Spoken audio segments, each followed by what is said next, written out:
Satu lagi perkara lagi, cukai ke atas keluli dan aluminium kini berkuat kuasa. Apakah peluang dagangan yang mungkin ditawarkan oleh tembaga seterusnya? Bermula 4 Jun, pentadbiran Trump dijangka menaikkan cukai ke atas keluli dan aluminium kepada 50%, yang mungkin hanya menjadi permulaan dalam perang dagang logam yang lebih meluas. Dalam beberapa bulan akan datang, tembaga dan logam kritikal lain juga mungkin dikenakan cukai sehingga 50%. Jadi, apakah maknanya?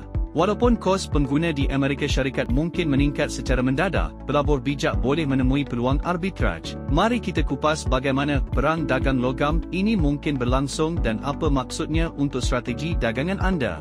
Teras isu ini adalah Seksyen 232, mekanisme perdagangan yang memberi kuasa kepada kerajaan Amerika Syarikat untuk mengenakan cukai ke atas import atas alasan keselamatan negara. Penyiasatan sedang dijalankan dengan pantas dan cukai penuh mungkin dilaksanakan menjelang suku ketiga 2025 menyasarkan pelbagai logam asas dan strategik. Jadi, bagaimana pasaran mungkin bertindak balas? Mari kita mulakan dengan kesan dalam negara Amerika Syarikat. Cukai ini dijangka akan menaikkan kos logam import sekaligus meningkatkan kos import bagi industri Amerika Syarikat seperti otomotif dan pembinaan. Kenaikan kos ini boleh menekan margin keuntungan dan memberi kesan kepada pendapatan syarikat. Tetapi ada satu kelainan, ini juga boleh membuka peluang tersembunyi untuk pedagang. Kenapa? Kerana harga logam di Amerika Syarikat mungkin mula berbeza dengan penanda aras global. Sama ada melalui harga dagangan bursa atau premium fizikal, jurang yang semakin melebar ini memberikan ruang untuk arbitraj, beli rendah di tempat lain, jual tinggi di Amerika Syarikat dan ambil kesempatan atas perbezaan harga tersebut. Sekarang, mari kita bincang pasaran global,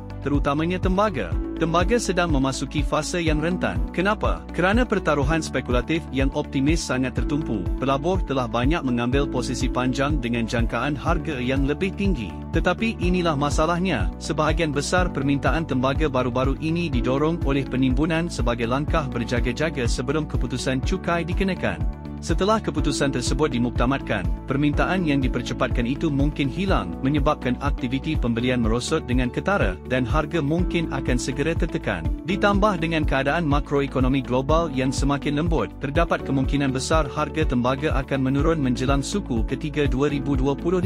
Sudah tentu, pengambilan posisi awal membawa risiko, jadi berdaganglah dengan berhati-hati. Ini adalah Ultima Markets. Jumpa anda minggu depan.